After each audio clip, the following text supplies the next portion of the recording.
Ketika muncul virus COVID dengan gejala baru seperti gejala mood berubah jadi galak, ada yang jadi depresi, ada yang mencret-mencret, dan banyak gejala baru lagi karena efek COVID. Dunia terkaget-kaget lagi. Dan kita, masyarakat kecil, berkata dalam hati, ini ada apa lagi sih? Penipuan lagi, hoax, propaganda globalis, atau virusnya mutan, atau ciptaan man-made yang baru untuk mengendalikan dunia agar 500 juta manusia menjadi pengangguran, seperti gosip penggemar teori konspirasi berkata, lalu solusinya apapun itu, ya bagaimana? Membaca informasi ini, pikiran saya teringat beberapa buku bacaan baru teman semasa work from home seperti The Origins, tentang asal muasal, juga buku tentang bioengineering, tentang algoritma teknologi, langsung melintas di pikiran saya dengan cepat. Di sisi lain, hal ini menyambung cerita kita dulu tentang informasi-informasi sebelum ini di mana saya mengatakan global ekonomi di reset atau di restart. Dunia shifting, dunia bergeser. Siapa yang mau mereset dunia ini semua?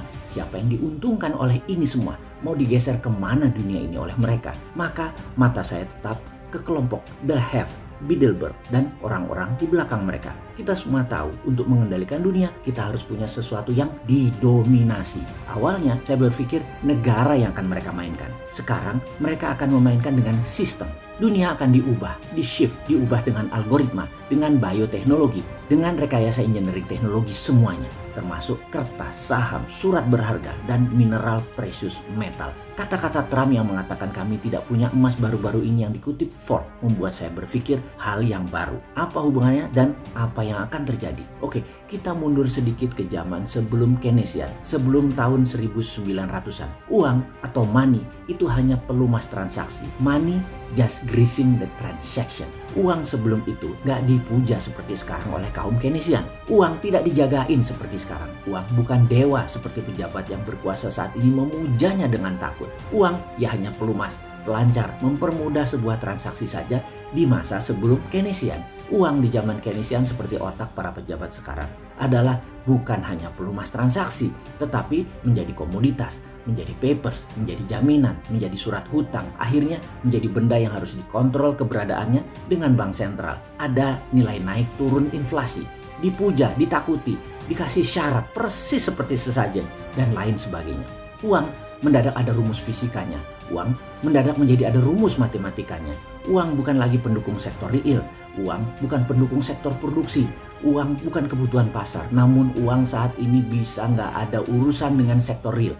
Mau angin kek, mau perang kek, mau penyakit kek, apa saja uang adalah solusinya. Kita sebagai penganut New Economic Model yang gencar dipromosikan sejak tahun 2009, kita adalah kaum yang percaya MMT. Maka kita ini disebut ekonom post-Keynesian atau ekonom setelah Keynesian. Di sisi ekonom post-Keynesian akan memurnikan kembali uang sebagai greasing the transaction plus underlying project. Ini penting dipahami. Kita ini ekonominya post-Keynesian. Kita ini mazhabnya Hudsonian. Bahkan mungkin untuk Indonesia kita punya mazhab baru yaitu Neo-Hudsonian. Masih disesuaikan lagi Hudsoniannya. Ada berita buruk. Ada kelompok yang tidak ingin pemahaman MMT mengambil alih dunia. MMT itu cocok untuk keadaan dunia saat ini yang sedang diserang globalis. MMT cocok untuk deglobalisasi. Siapa mereka yang tidak ingin MMT ini dipakai? Apakah kaum Keynesian yaitu pejabat di banyak negara budak IMF dan World Bank tersebut termasuk Indonesia yang tidak ingin dikalahkan MMT? Bukan. Mereka adalah kelompok digitalpreneur Bilderberg yang tidak ingin MMT dipakai di negara nasionalis patriotis. IMF dan World Bank itu toolsnya globalis untuk mematikan MMT. Globalis anti-underlying.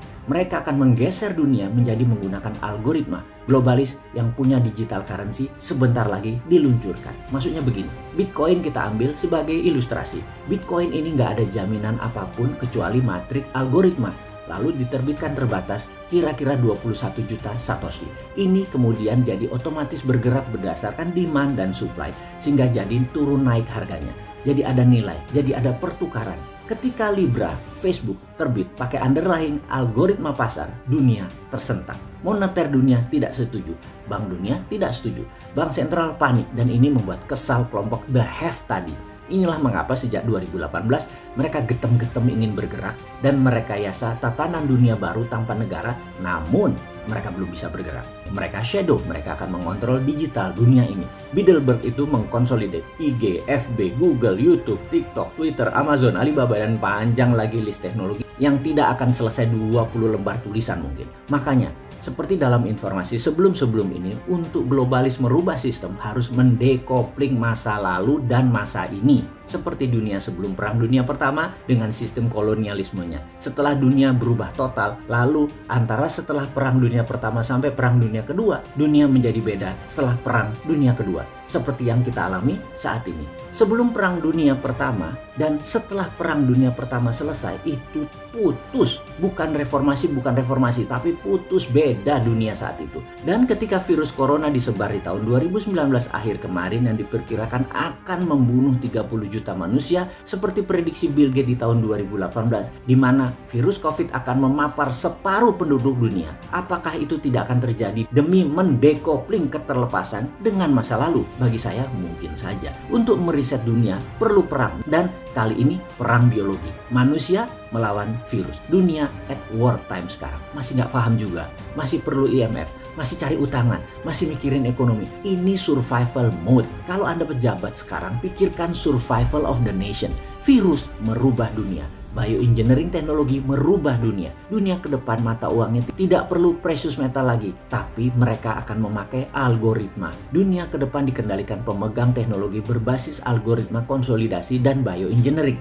Inilah tatanan dunia baru. Negara menjadi less important. Negara menjadi tidak terlalu penting lagi. Tetapi bagi para nasionalis patriotis, manusia tersebut menganggap negara tetap penting. Jadi bagaimana Pak Pejabat? Kapan jadi nasionalis patriotis? Apa masih mikir bisnis bohir Anda, atau Anda berbisnis memanfaatkan bencana sehingga bisnis Anda tetap jalan walaupun kebijakan tersebut membuat UKM dan pariwisata mati? Nggak peduli ya?